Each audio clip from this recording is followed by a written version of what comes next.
I'm Innocent. trying to think how to make like automated steel, and I'm just like, I don't know if I can do this. You can't, Chris. Probably gonna have to go through the ceiling real quick to do this. I'd probably have to come in through the frickin' side. I have to test.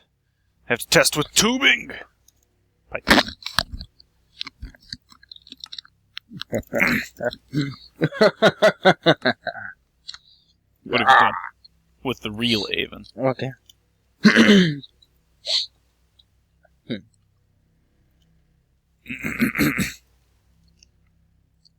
God damn it. I went throughout the entire day not talking, now it hurts my throat! That's why you've got to talk to yourself endlessly, as though there's somebody there. Then tell them to think critically. No. This is backwards. I have failed. So, Alexis, do you know what Street Pass is? For the Nintendo DS? Yeah. Well, with Bravely Default, when you Street Pass someone, you get a worker in the town, right? But not only that, but the person that you would potentially street cross leaves a monster inside your town that you have to fight. This person left a level 99 monster in my town. And see what their name is. Is there a way we could...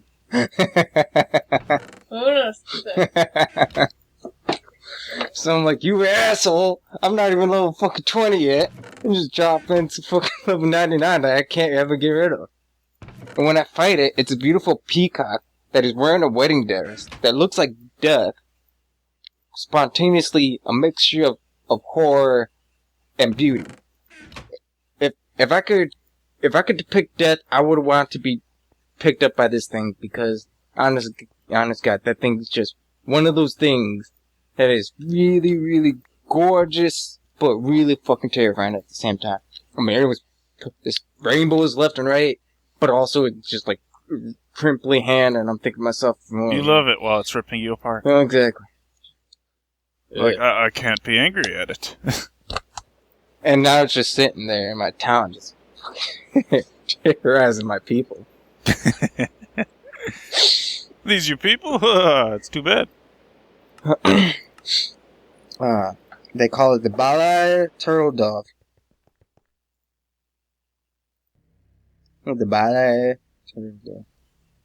I don't even know how to pronounce it correctly. Chris, how do you pronounce this?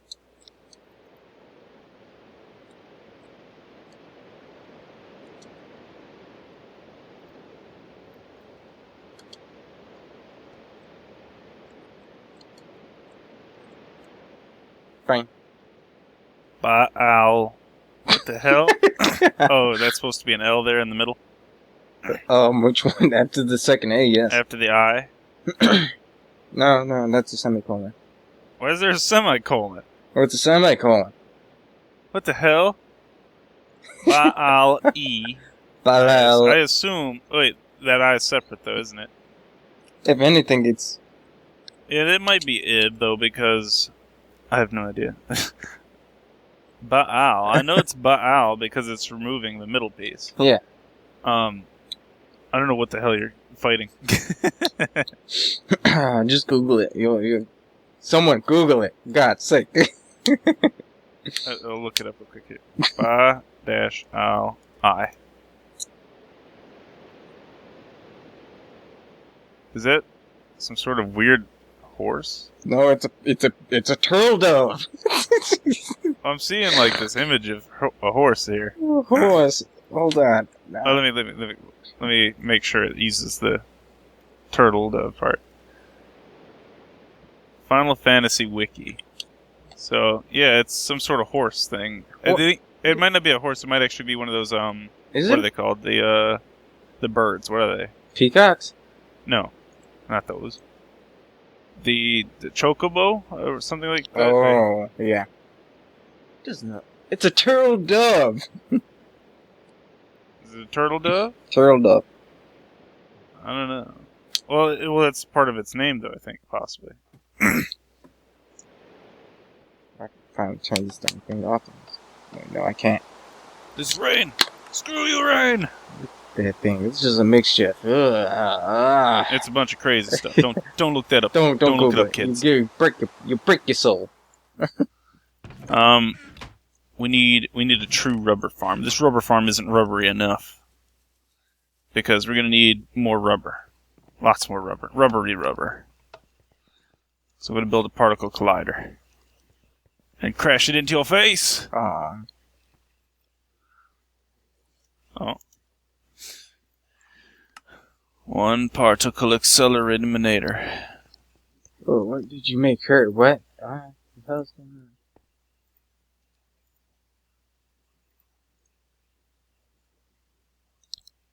Oh yeah, back to homework.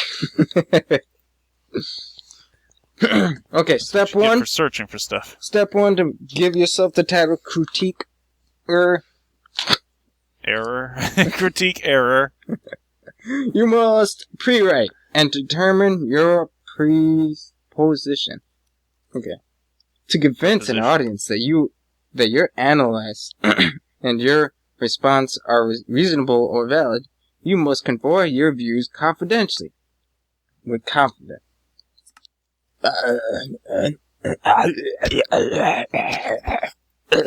You have no confidence. Thus, before you even begin writing your critique, you must have a clear idea of your own viewpoint on your work. A firm conviction of your own position will help persuade an audience that your critique is sensible and fair. Okay, so free write. What do I need to know about free write? As soon as you read your work, write for 5 or 10 minutes on any of your impressions of any aspect of your work. I don't even know what that means. And that's when you're just like, I hate it. I hate it. Why? Because it sucks. The end. I just hate it. I just want to pull my own, throw it out. You just want to bite off your own neck. Because 15. No one's going to get that reference because I don't think we get that reference 100% either. Nope. And we made it. Where the hell did that lapis block go? For the love of God. I swear to God, I made a lapis block. What the hell? It's gone. Got consumed by the underwear. Select a phrase or word that seems important to you, to your purpose. No matter how vague it is, and write a sentence with the phrase or word in it. Put the sentence on top of another blank piece of paper and repeat the process of writing for another 5 to 10 minutes without thinking very deeply or long about your writing. If you do this several times, you should end up with a fairly good idea for your position. Alright, summary. Well, we already know what that's gonna be. Summarize the fucking ideas that you just jot down.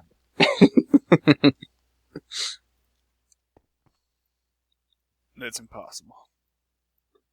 Come on, the book just suggested for you to literally sit for 10 fucking minutes and write down everything you felt about that book. Yeah, it's a bit much. I mean, I could understand if you're getting paid too. It's like, okay, you better spend the next 10 minutes. I want you to sit here for 3 years and come up with every possible You watch that movie 3 fucking times, you're gonna write a critique about it. And when you do, live, breathe, and smoke that movie. A summary of the piece is the first main point of your critique, but the act of summarizing can be a key part of pre-writing effort.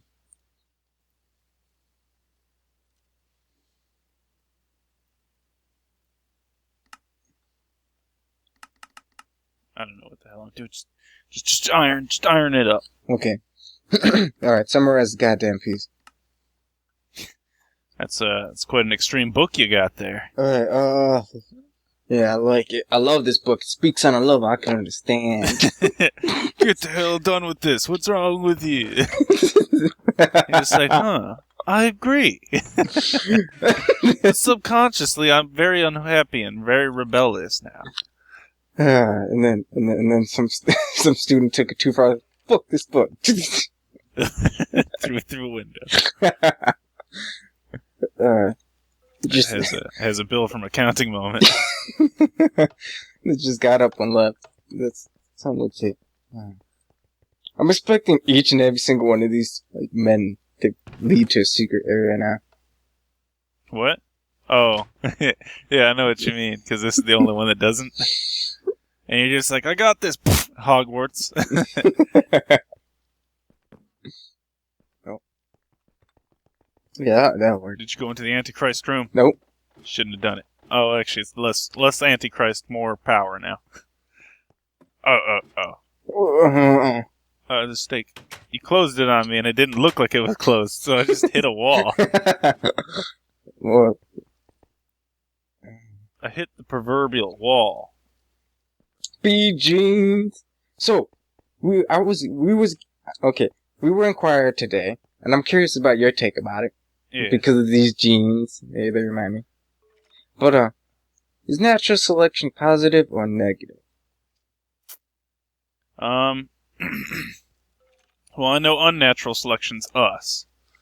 Artificial. But natural selection is just when the better traits are picked out, theoretically. Now, natural selection's mostly good. Mostly. But the thing is, genes aren't exactly...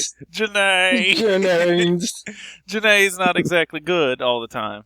You know, because, the traits, you know, if you have a tall trait, the tall trait's more likely to come out than the short trait. So eventually short trait would get breeded out of existence. Ultimately, neutral is an option. You just, What do you mean? I personally, the teacher asked good or bad, and he added on neutral as an option. Which I already knew it was neutral because I was like, it's a mutation that is successfully passed on to the next generation. Doesn't mean it's good. It's a mutation for one. And it was able to pass on to the next generation. Well, I think it's mostly good because usually the more powerful traits happen to be the more, helpful towards survival. Yeah. So, Well, the ones that don't die because of it before produce. Alright. If that trait animal itself succeeds in life, then it will, of course, carry on. And then, well, for example, there are actually some animals out there who produce where there's no male whatsoever. It's just a female that reproduces by itself. Of course, it needs the proper stimuli to enact reproduction, if that makes sense. So this lizard mates with other lizards from different species, but it replicates its own DNA to its own offspring, which is also one of those things in which natural selection probably didn't work out too well for it. Yeah, natural selection. The thing about because it's just duplicating creatures that don't require another partner to create a different genome is that they're more or less cloning themselves. Is one of the things, and as well as that, though, it doesn't protect them as much from diseases. Because they don't gain any new traits that they could gain from the combination. Yeah, they're quite limited in their time frame. Like if you've seen the Bill Nye and Ken Ham debate, you'd see Bill Nye talk about a fish that was living out in this area or whatnot, but they changed their sex so that they could just keep repopulating. And the thing is, they ended up having more infections and diseases and stuff that were hurting them than their counterpart who didn't have such a problem. So it's an interesting thing. But of course it was for survival, so I think that was one of those traits that just came into existence because it's like, we need it. We need it! Which is kind of weird. You got to question, like, how such a trait becomes prevalent, Because, like, genes don't usually change that easily, Yeah. And it's not like you look over to your right and you're just like, hey, this person's got exactly this gene, which I need to propagate the species during a time of hardship where there's no one else to propagate with. Alright, well, as my teacher addressed it, of course, Galapagos Islands plus finches, alright? Alright, now here's the example. Alright, you carry on, alright, for example, this new island, because we all know the islands are vastly different, and their floral is their mass crop is not produced annually, or guaranteed annually. So in other words, it could be, these finches could survive off of seeds, correct? But next 2 years could be, barren of seeds and nothing but fruits and insects. But it could be scarce of seeds, right? So of course, you can give birth to, those finches give birth to to 2 fruit-eating birds, children, right? Now the one problem is, one doesn't eat fruit. It'll stay to social norms and eat seeds though. Even though it's slightly, they're not completely black and white, they're completely that, it's a grayscale type of evolution. Yeah. But that one that actually says, wait a minute, I'm gonna go after some fruit. As opposed to the brother who only stuck to the seeds, to the social norms, passed away because he didn't break himself away from that habit. For example, better example, if I completely butchered that one up, is angelfish. Angelfish did not reproduce at all in captivity. And you need the parents for them to still, raise the youth, because the baby's attached to the parents. Well, angelfish, for some odd reason, did not want to produce in captivity. Except for a few who were willing. And of course, those who were willing were the ones that were kept. Were kept and the mass produced, and that trait passed down to their children, and so on and so forth. And angelfish used to cost $350 each, and now they only cost $350 each at Walmart. Exactly. That's the thing, is that unnatural selection is actually better there than a natural selection would be. Because with natural selection, if they end up in a position where they think they're in captivity, they'd end up breaking down. I think the term, changed. Of course, natural selection would have probably changed them out anyway. I think they changed the term to artificial selection, though. Artificial? Probably. Same thing. Yeah, I know. Just to clear up proper speaking from one person to the other. There is no other. To the other, my brother. Speaking of which, you talked to Aaron? Not too much, yeah, but he messaged me again. We talked for a little bit. That's good to hear. Why? Just random? So yeah, just curious how you doing, Chris? What do you mean, Avon? What are you talking about? Can I just ask how you doing? I'm suspicious. Why are you suspicious? No, how you doing, Chris? I'm just like, what do you mean? How am I doing? You're obviously instigating something. I'm not instigating anything. I'm just like, it's a lie. I'm not instigated a war. I'm not going to be like, notice me, Desu Christopher. No, I'm just like, how's it going? You catching up with the old friend? Sure. I don't know. We talked for like a moment. He was like, "Oh, hey, how's it going?" And I got in a fight with Luis about illegal immigrants. He didn't bring that up. Probably for the best. You know how Luis is. He sticks to things sometimes. Yeah. And I don't know. I wouldn't ask these political questions anyway, because I know this is one of those things. It's like this isn't solvable. It's like, was it okay for us to take this land for America? And I'm just like, we're getting into a position now. There's no escape from this. You can't say yes, and you sure as hell can't say no, because then you have to take apart the America, and then that's unacceptable. This is why history sometimes should stay in the past. Yeah, I learned that the hard way. Not interrupting such things because Alexis went to go pick up her paycheck, and like her managers were like discussing about education and how children, about how crap teachers are. And of course, I love fucking education. I love discussing it. I love talking about it. Right?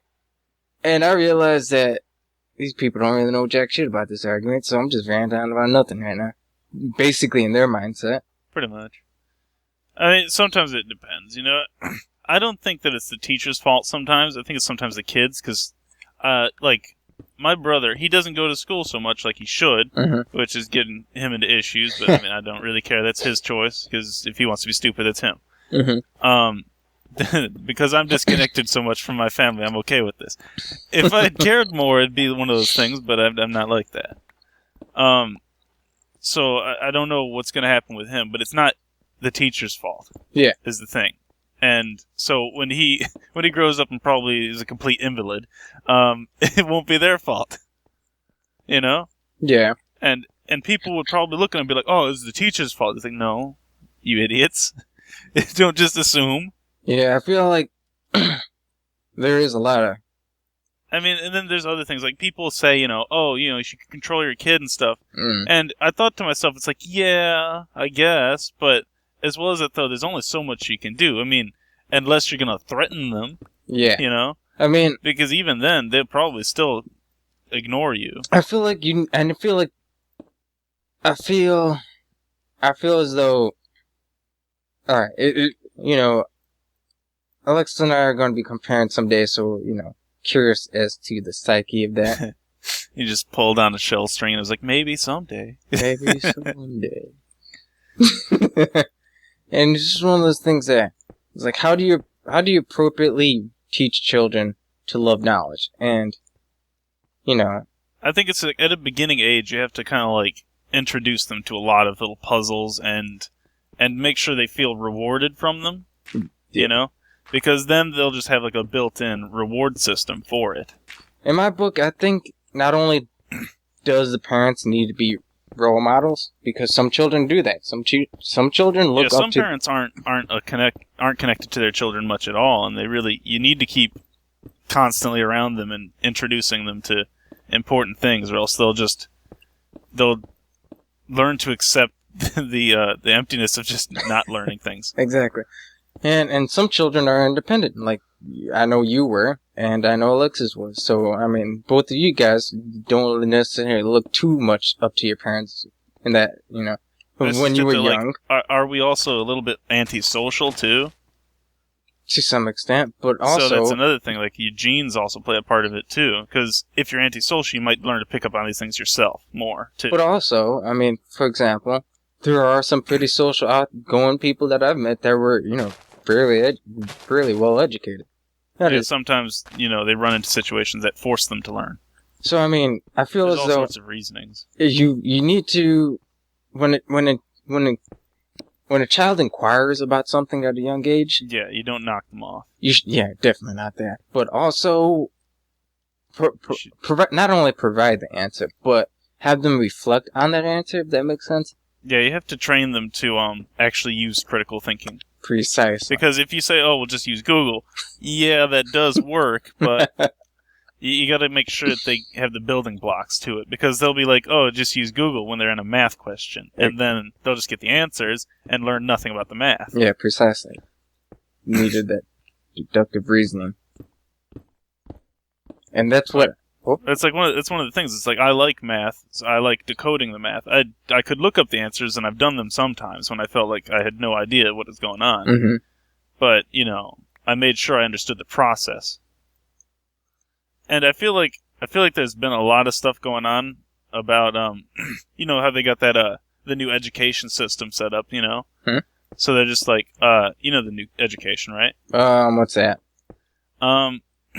Where they because I mean speaking about education is broad, equivalent to talking about English. It's hard to say it exactly because I'm not quite sure I know. It's like comprehensive teaching or something like that.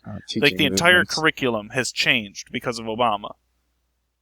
Is equivalent to learning vital life skills for a world economic? To an extent, they stress more the actual task. So the thing is that they do it stupidly. So they've done things like, you know, hey, count to this number going by this number amount instead of doing 2 plus 2, you know. Oh, you mean instead of multiples?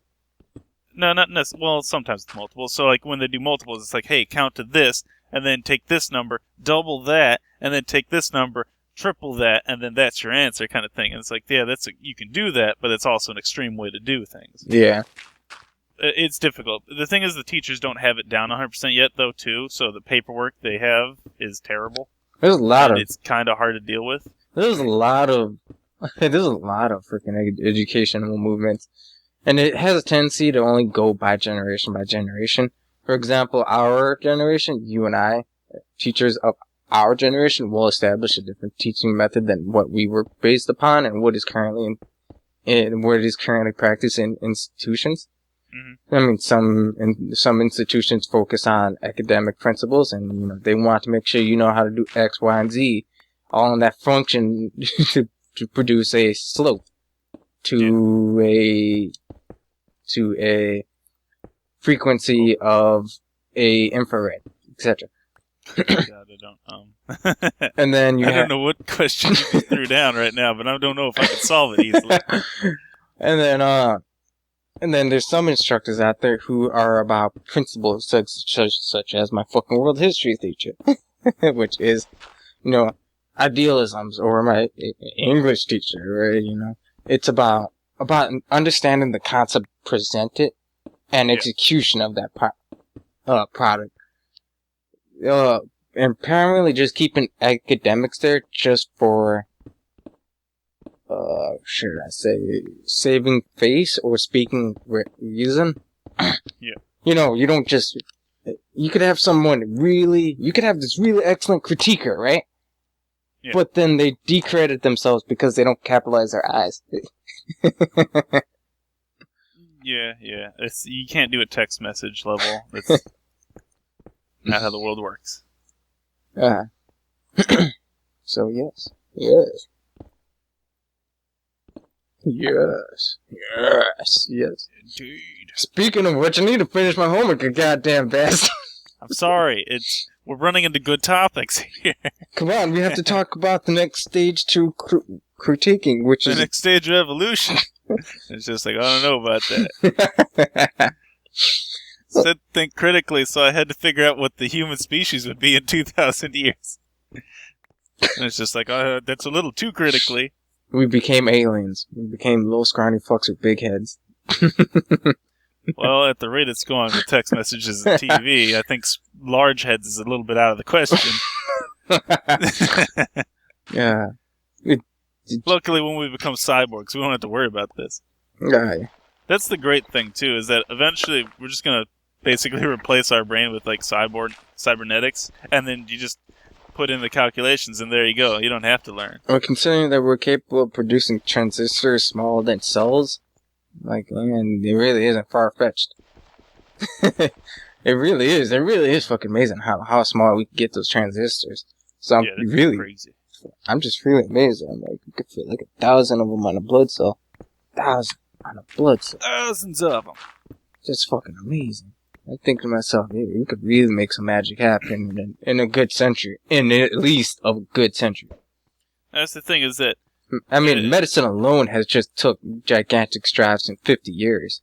Yeah, it's one of those things, it's like, as imperfect as we can be sometimes, we at least made some really good technology which can at least, fight natural effects and stuff. Mm-hmm. So, I mean, that's one of the things, we've always been going against nature. And so, this new level of ability is quite empowering, I feel. And it's really cool to know that. Because, I mean, I look forward to the point where we become robots, but I feel like there's some deep implications from that, Like what? Well, what happens when you completely replace your entire body with a robot? Oh, sort of like Prometheus chip? Is it Prometheus chips? I believe. I don't know. Yeah, I keep broaching the damn subject. It's how much can you take away from our White House and replace it with a White House block until it isn't my White House anymore, but yours? Yeah, that's the situation here, though. Because, it's I have all these blocks. You have the same number of blocks. When does it become your building once you replace each and every single one of those blocks? I think it has to do with, if we keep the brain, theoretically, you don't ever change. But the moment we start modifying the brain, it gets more complicated. Because, you know, we all believe that we stay in our brain, that's who we are. And that's mostly been proven true. Yeah. So we can be safe so long as we don't go full core to brain modifications. But eventually we'll want to go there. Because I mean, we'll definitely modify it. We'll put in chips and stuff that'll make it calculate faster and whatnot. But you start edging into areas you probably shouldn't so much. But it'll probably be safe. But when do we figure out where we are? Exactly. And then the problem with it is it also goes back to teleporters too, because if you teleport someone, you have to delete the original because you're not likely teleporting, but rather rebuilding. So, which one's the clone? So that's some of the big problems you start dealing with when you get into ethics of science. Yeah, and there's really no solution because the thing is, you'll get that copy, and the copy will think he's the original, but the original might have been killed. Yeah, but at the same time, nobody else would notice the difference, but the person who was teleported would be dead potentially. Yeah, but we also have stuff.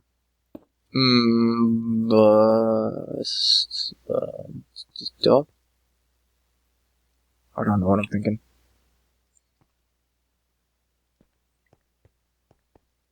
I think I should just build an elevator here. This is going to be a little bit extreme. Let's see. Ask question. Do you agree with the writer's position on the subject? Why and why not? Hell no. Just cuz.